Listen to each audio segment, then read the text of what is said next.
रिंकू महादेव राजगुरू हिचा जन्म 3 जून 2018 रोजी महाराष्ट्रातील सोलापूर जिल्ह्यातील अकलूज या छोट्याशा गावात झाला. मध्यमवर्गीय कुटुंबातील ही मुलगी लहानपणापासूनच अभ्यासू, कलात्मक आणि जिद्दी स्वभावाची होती. तिचे वडील महादेव राजगुरू शिक्षण क्षेत्राशी संबंधित असून त्यांनी रितूला शिस्त, मेहनत आणि साधेपणाचं मोल शिकवलं. तिने शालेय शिक्षण अकलूज जवळच्या शाळेतून घेतले, तर कनिष्ठ महाविद्यालयीन शिक्षण टेंभुर्णी येथील Jay Tuljabhavani arts and science junior Ashram कॉलेजमधून पूर्ण केले. 2016 मध्ये अवघ्या 14व्या वर्षी तिने नागराज मंजुळे दिग्दर्शित सैराट या मराठी चित्रपटातून चित्रपटसृष्टीत पदार्पण केलं. आर्ची ही तिची व्यक्तिरेखा महाराष्ट्राच्या जनमानसावर इतकी खोलवर परिणाम करत गेली की ती एका रात्रीत सुपरस्टार बनली.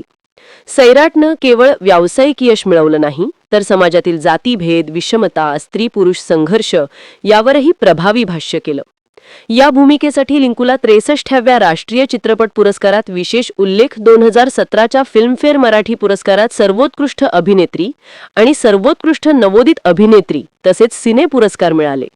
विशेष बाब म्हणजे तिने सैराटच्या कन्नड रिमेकमध्ये म्हणजेच मंजू मल्लिगेमध्येही आर्चीची भूमिका साकारली, जी कलाकारासाठी मोठा सन्मान मानला जातो. मात्र सैराटनंतर आलेले कागर, मेकअप, आठवा रंग, प्रेमाचा अनुभव हे चित्रपट व्यावसायिक पातळीवर अपेक्षित यश मिळवू शकले नाहीत. एक अशी मुलगी जिला अभिनयासाठी वय, रूप किंवा पार्श्वभूमी या सगळ्याच्या पलीकडे जाऊन स्वतःची जागा निर्माण करता आली. तिचा प्रवास सैराटमधील आर्चीपासून जीवा 2 मधील परिपक्व तरुणीपर्यंतचा आहे, ज्यात संघर्ष, समर्पण आणि सातत्याचा सुगंध आहे. आगामी काळातही ती आपली बहुआयामी प्रतिभा विविध माध्यमातून सिद्ध करत राहील यात शंका नाही. जीवा 2च्या यशानंतर रिंकू राजगुरू हिने अभिनयाच्या क्षेत्रात अधिक विविध आणि सखोल भूमिका साकारण्याचा निर्धार केला. सैराटमधील आर्चीप्रमाणेच तिला स्वतःची स्वतंत्र ओळख निर्माण करायची होती, जी केवळ एका हिट चित्रपटापुरती मर्यादित नसेल. त्यामुळे तिने केवळ ग्लॅमर किंवा व्यावसायिक चित्रपटांवर लक्ष केंद्रित न करता आशयप्रधान, सामाजिक भान असलेल्या आणि स्त्री केंद्रित विषय असलेल्या प्रकल्पांकडे वळण्यास सुरुवात केली. या टप्प्यावर तिने काही लघुपट, रंगभूमीवरील प्रयोग तसेच मराठी आणि हिंदी डिजिटल प्लॅटफॉर्मवर नव्या वेब सिरीजमध्ये काम करण्यासाठी संवाद सुरू केले.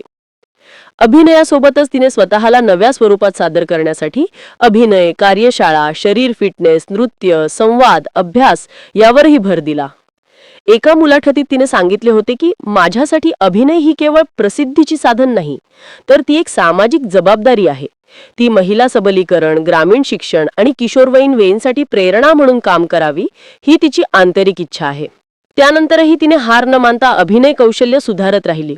2020 मध्ये तिने अंडररेटेड या हॉटस्टारवरील ॲक्शन कॉमेडी वेब सिरीजमधून डिजिटल माध्यमात पदार्पण केलं, जिथे लारा दत्तासोबत तिची कॉन्स्टेबल ते गुप्त खबरी असा प्रवास दाखवण्यात आला. पुढे 2021 मध्ये G5 वरील 200 हल्ला हो या शॉर्ट फिल्ममध्ये तिने सामाजिक अन्यायाविरोधात आवाज उठवणाऱ्या युवतीची भूमिका साकारली. 2022 मध्ये तिने बॉलिवूडमध्ये अमिताभ बच्चन यांच्यासोबत ॲड चित्रपटातून प्रवेश केला. नागराज मंजुळे यांनी दिग्दर्शित केलेल्या या चित्रपटात रिंकूची भूमिका झोपडपट्टीतील विद्यार्थिनीची होती, जी फुटबॉलच्या माध्यमातून परिवर्तन घडवते. 2023 मध्ये आलेल्या झिम्मा 2 या चित्रपटात तिने एका आत्मशोधात असलेल्या मुलीची भूमिका साकारली, जी प्रेक्षक आणि समीक्षक दोघांनीही भरभरून स्वीकारली. या चित्रपटाने तिला पुन्हा एकदा यशाच्या शिखरावर नेलं. अभिनय क्षेत्रातील यशानंतरही रिंकू अत्यंत नम्र राहिली आहे. प्रसिद्धीमुळे ती बदलली नाही, उलट अभ्यास आणि अभिनय यांचा समतोल राखत ती सतत स्वतःला घडवत राहिली. ती विविध सामाजिक उपक्रमांमध्ये सक्रिय आहे. विशेषतः महिला सक्षमीकरण आणि शिक्षणविषयक जनजागृतीसाठी ती काम करत असते. तिच्या सर्व भूमिकांमध्ये ती सच्चेपणा, ताकद आणि तरुणांचे प्रतिनिधित्व करते. रितू राजगुरू ही केवळ एक अभिनेत्री नाही, तर नव्या पिढीची प्रेरणादायी प्रतिमा आहे. रंगपूर गुरूचा अभिनय प्रवास जितका चित्रपटसृष्टीत सशक्त आहे, तितकाच तिचा सामाजिक सहभागही उल्लेखनीय आहे. ती विविध सामाजिक संस्थांशी जोडलेली असून ग्रामीण भागातील मुलींसाठी शिबिरे, संवाद सत्र आणि शैक्षणिक कार्यशाळांमध्ये सहभागी होते. तिच्या मते मी ज्या वयात लोकप्रिय झाले त्या वयात मुलींना आपल्या आयुष्याबद्दल अनेक शंका, भीती आणि दबाव जाणवत असतो. अशा वेळी एखादी साखरवाडी दाखवणारी व्यक्तिरेखा जी त्यांच्या भाषेत आणि वास्तवात संवाद साधते, ती त्यांच्यासाठी दिशा ठरू शकते. म्हणूनच तिने आपल्या व्यस्त वेळापत्रकातून वेळ काढून महिलांच्या आरोग्य, शिक्षण आणि आत्मनिर्भरता याबद्दल जागरूकता निर्माण करणारे कार्यक्रम स्वीकारले. तिने महाराष्ट्रातील अनेक जिल्ह्यांमध्ये जाऊन बालिका दिन, शाळा चलो अभियान, बेटी बचाओ, बेटी पढाओ यांसारख्या मोहिमेत आपली उपस्थिती नोंदवली आहे. याशिवाय तिने काही NGO आणि सामाजिक संस्थांच्या सहकार्याने आर्थिक दुर्बल घटकातील मुलींसाठी डिजिटल शिक्षणाचे सत्र सुरू करण्याच्या उपक्रमाला हातभार लावलाय.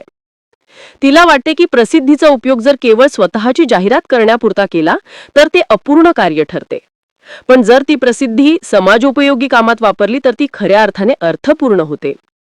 अभिनय, शिक्षण आणि सामाजिक बांधिलकी यांच्यात समतोल राखणारी रिकू ही आजच्या तरुणांसाठी एक प्रेरणास्रोत ठरत आहे. तिने केवळ कॅमेरासमोर नव्हे तर समाजाच्या आरशात स्वतःचं प्रतिबिंब उमटवलं आहे. याच प्रेरणेतून ती अनेक शाळा महाविद्यालयांमध्ये संवाद चित्रांद्वारे आपल्या अनुभवांची देवाणघेवाण करते. तिने स्वतःच्या लौकिकाला ओळखून भूमिका निवडायला सुरुवात केली असून ती केवळ हिरोईन म्हणून नव्हे तर एक परिपक्व अभिनेत्री म्हणून प्रेक्षकांसमोर यायची धडपड करत आहे. तिच्या आगामी प्रकल्पांमध्ये एक ऐतिहासिक मराठी चित्रपट, एक बायोपिक आणि एक आंतरराष्ट्रीय सहनिर्मित वेब सिरीज यांचा समावेश आहे, ज्यातून तिचा वेगळा आणि अधिक सशक्त पैलू रसिकांसमोर येईल. अभिनयाच्या पलीकडे रिकूचा एक वेगळा शांत आणि सहनशील स्वभाव आहे. तिला वाचनाची आवड आहे आणि ती वेळ मिळेल तेव्हा मराठी वाङ्मय, आत्मकथनं, सामाजिक विषयांवरील लेख वाचते. सोशल मीडियावरती खूपच कमी ऍक्टिव्ह असते आणि प्रसिद्धीपेक्षा स्वतःच्या वैयक्तिक प्रगतीला अधिक महत्त्व देते. तिच्या मते लोकांची वाहवा मिळणं हे आनंददायी असलं तरी खरी लढाई ही स्वतःशीच असते. हीच विचारसरणी तिला आजच्या कलाकारांमध्ये वेगळी ठरवते. ती आपल्या मुळाशी, संस्कृतीशी आणि माणूस म्हणून स्वतःशी प्रामाणिक राहते. त्यामुळे सैराटच्या यशानंतरही वन टाइम वंडर म्हणून हरवून जाण्याऐवजी रिकूने स्वतःचा स्वतंत्र वाटा निर्माण केला आणि अभिनेत्री म्हणून विविध आव्हानं स्वीकारताना एक आदर्श ठरली. तिच्या आगामी कलाकृतींसोबत तिच्या सामाजिक योगदानाचीही उत्सुकतेने प्रतीक्षा ठेवली जात आहे. रितू राजगुरू ही नाविन्याची, समर्पणाची आणि महिला सक्षमीकरणाची प्रतीक बनत चाललीये. विशेषतः तिला ग्रामीण महाराष्ट्रातील लोककला, नाट्य, परंपरा आणि संगीताविषयी आस्था आहे. एका मुलाखतीत तिने स्पष्ट सांगितले होते की मी मराठी संस्कृतीची विद्यार्थिनी आहे. अभिनय हा एक भाग आहे, पण माझं मूळ आहे ते माझ्या मातीत. तिचं हे मातीशी जुळलेलं नातं तिला जमिनीवर ठेवतं आणि तिच्या अभिनयात एक अस्सलपणा निर्माण करतं. ही गोष्ट आजच्या जमान्यात खूपच दुर्मिळ झालीये. प्रसिद्धी असूनही नम्रपणा, यश असूनही मेहनतीचा ध्यास आणि ओळख असूनही स्वत्व टिकवण्याची जिद्द. त्यामुळे रितू राजगुरू ही केवळ सैराटची आर्ची न राहता आजच्या तरुण अभिनेत्रींसाठी एक आदर्श घडवत आहे, जिचं स्वप्न केवळ मोठं दिसण्याचं नाही तर मोठं बनण्याचं आहे. रितू राजगुरूंच्या आगामी प्रकल्पांविषयी जर बोलायचं झालं तर सध्या ती मराठीसह हिंदी चित्रपटसृष्टीत काही महत्त्वाच्या चित्रपट व वेब सिरीजमध्ये काम करत आहे. विशेषतः एका ऐतिहासिक बायोपिकमध्ये ती एक कणखर सामाजिक कार्यकर्तीची भूमिका साकारत आहे, ज्यासाठी तिने विशेष प्रशिक्षण घेतलंय. यात तलवारबाजी, घोडेस्वारी आणि भाषण कलाही शिकावी लागली. या व्यतिरिक्त एक सामाजिक थरारपट, सोशल थ्रिलर आणि एक रोमॅन्टिक कॉमेडी वेब सिरीजही ती करीत आहे, ज्यातून तिची एक वेगळी, हलकी फुलकी व मॉडर्न लुकमधील बाजू प्रेक्षकांना पाहायला मिळेल. या विविध प्रकल्पातून ती एक अभिनेत्री सोबतच एक प्रयोगशील कलाकार म्हणूनही पुढे येत आहे. तिच्या आवाजात आत्मविश्वास आहे, नजरेत स्पष्टता आहे आणि कृतीत सामाजिक भान आहे. हेच गुणविशेष तिच्या कारकिर्दीला एका अभिनेत्रीच्या चौकटीबाहेर नेऊन एका जनजागृती करणाऱ्या व्यक्तिमत्वात परिवर्तित करतात. ह्यामुळेच ती चित्रपट क्षेत्रात केवळ एक यशस्वी कलाकार म्हणून न राहता समाजातही आदरानं पाहिले जाते. ऋतुराज गुरूच्या कारकिर्दीतील आणखी एक महत्त्वाचा पैलू म्हणजे तिची स्वतःवर सातत्यानं मेहनत घेण्याची वृत्ती. सैराटसारखा यशस्वी चित्रपट आणि त्यातल्या लक्षवेधी पात्र मिळाल्यानंतर अनेक कलाकार त्या एकाच इमेजमध्ये अडकतात. मात्र पुनतेनं यशाचा आधार घेऊन पण त्याच्याशी न अडकता नवनवीन भूमिका स्वीकारण्याचा मार्ग निवडला. तिनं केवळ ग्लॅमरस, प्रेमकथा अशा पारंपरिक भूमिकांवर अवलंबून न राहता वेगळ्या छटांची पात्रे स्वीकारली. मग कशीमध्ये खट्या आणि मिश्किल पोलीस कॉन्स्टेबल, इन हल्ला हो मध्ये अन्यायाविरुद्ध उठलेली सामान्य स्त्री, तर ॲडमध्ये झोपडपट्टीतील मुलीची जिद्द व संघर्ष, हे सगळे स्त्रीच्या भूमिकेतील वैविध्याचं उदाहरण आहे. या प्रत्येक भूमिकेसाठी तिनं स्वतंत्रपणे तयारी केली, वेगवेगळ्या व्यक्तिरेखांचं वाचन केलं आणि भाषिक, शारीरिक शैलीतील बारकावे आत्मसात केले. अभिनय क्षेत्रातील ही तुझी गंभीरतेनं घेतलेली जबाबदारीच तिला इतर नमोदित अभिनेत्रींमध्ये वेगळी ठरवते. अभिनयाच्या बाहेरही तिनं स्वतःचं व्यक्तिमत्व घडवत ठेवलं आहे. वेळ मिळेल तेव्हा ती वाचन, योगा आणि पारंपरिक शास्त्रीय संगीत याच्यामध्ये रमते. या सगळ्या संधी तिला तिच्या पूर्वीच्या कामगिरीच्या आधारावर मिळाल्या असल्या तरी प्रत्येक नव्या पात्रासाठी ती नव्यानं मेहनत घेते. हे तिच्या कामाच्या वृत्तीचं मोठं उदाहरण आहे. विशेष म्हणजे ती चित्रपट निवडताना त्यामागील आशय, पटकथा आणि व्यक्तिरेखेचा सामाजिक संदर्भ खूप विचारपूर्वक पाहते. एक दर्जेदार काम करणं हेच तिचं ध्येय आहे आणि त्यामुळेच ती कटकट चित्रपट साईन करत नसून निवडक आणि दर्जेदार प्रकल्प स्वीकारते आहे. अभिनयाच्या पलीकडे एक लेखिका म्हणूनही स्वतःला सिद्ध करण्याचा प्रयत्न करत आहे. सध्या ती स्वतःचं आत्मचरित्रात्मक पुस्तक लिहित आहे, ज्यात सैराटच्या यशापासून ते वैयक्तिक संघर्षापर्यंत अनेक अनपेक्षित गोष्टी असतील. तिला तिच्या अनुभवातून इतर तरुणांना शिकवायचे आहे, विशेषतः ग्रामीण भागातील मुलींना ज्यांच्यात क्षमता आहे पण संधी नाही. सैराटने तिला ओळख दिली, पण त्यानंतरचा प्रत्येक टप्पा तिने स्वतःच्या मेहनतीवर पार केला. हेच ती नव्या पिढीपर्यंत पोहोचवू इच्छिते. हे पुस्तक आणि तिचं सामाजिक कार्य तिच्या व्यक्तिमत्वाला आणखी गहिरे करतात. अशा बहुआयामी आणि सशक्त वाटचालीतून राजगुरू केवळ एक अभिनेत्रीपुरती मर्यादित राहिलेली नाही, तर एक संवेदनशील विचारवंत, प्रेरणादायी युवती आणि स्त्री सक्षमीकरण यांची प्रतिमा बनून उभी राहत आहे. ऋतुराज गुरूच्या व्यक्तिमत्वाचा आणखी एक महत्वाचा पैलू म्हणजे ती मिळालेल्या प्रसिद्धीला अत्यंत मोकळेपणानं आणि समजून घेत प्रतिसाद देते आणि हळूहळू एक सर्वसमावेशक व्यक्तिमत्व घडवत आहे, जी केवळ मनोरंजन क्षेत्रापुरतं मर्यादित न राहता समाजासाठी उपयोगी ठरेल. ह्या दृष्टिकोनातून पाहिल्यास ऋतुराज गुरू हा केवळ एक यशस्वी अभिनेत्रीचा प्रवास नाही, तर एका नव्या युगातील सशक्त, संवेदनशील आणि जबाबदार स्त्रीचा उदय आहे. ऋतुराज गुरूंचा प्रवास जितका प्रेरणादायक आहे, तितकाच तो भविष्यातील अनेक नवोदित कलाकारांसाठी मार्गदर्शकही आहे.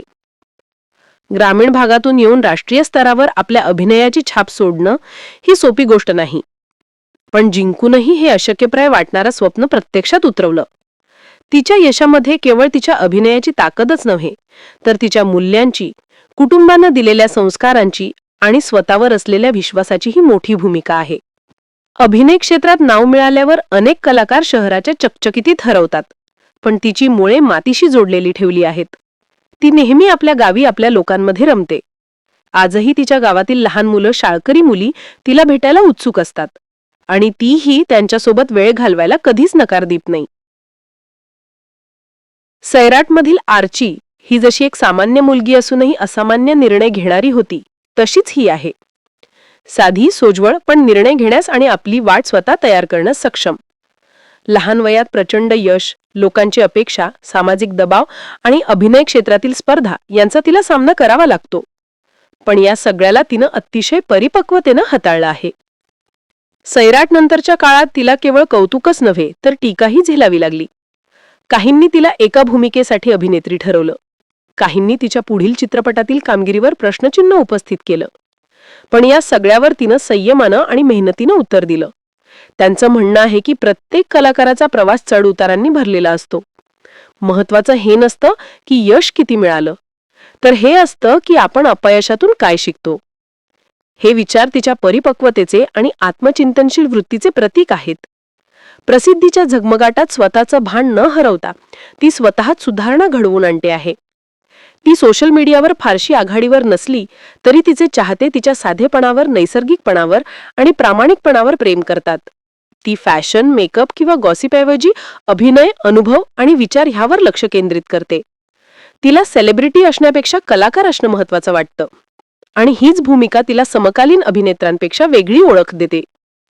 तिच्या म्हणण्यानुसार लोकांनी मला आर्ची म्हणून ओळखलं, पण मी प्रत्येक भूमिकेतून स्वतःला नव्यानं घडवत राहणार. आज ती अभिनय, समाजकार्य, लेखन आणि वैचारिक योगदान अशा विविध स्तरांवर काम करत आहे. सध्या ती अभिनयासोबतच महिलांच्या हक्कांविषयी कार्यरत आहे. काही स्वयंसेवी संस्थांच्या माध्यमातून ती शहरी व ग्रामीण भागातील किशोरवयीन मुलींना आत्मनिर्भर बनण्यासाठी मार्गदर्शन करते. तिचं ध्येय केवळ कलाकार म्हणून यशस्वी होण्याचं नसून समाजातही सकारात्मक बदल घडवण्याचा आहे. ती म्हणते, माझ्या यशाला खरी किंमत तेव्हाच होईल जेव्हा माझ्यामुळे कोणीतरी त्याचं आयुष्य बदलण्याचं स्वप्न पाहिल. हे तिचं विधानच तिचा माणुसकीचा, समजूतदारपणाच्या आणि सामाजिक बांधिलकीचा पुरावा आहे. आणि त्यामुळेच राजगुरू ही एक अशी अभिनेत्री ठरते जी पडद्यावर जितकी ताकदवान भासते तितकीच ती पडद्याबाहेरही प्रभावी आहे, तिच्या अस्तित्वानं, विचारानं आणि कृतीनं. आणि म्हणूनच तिचा प्रवास हा केवळ अभिनयाचा नाही, तर नव्या भारतात उभ्या राहत असलेल्या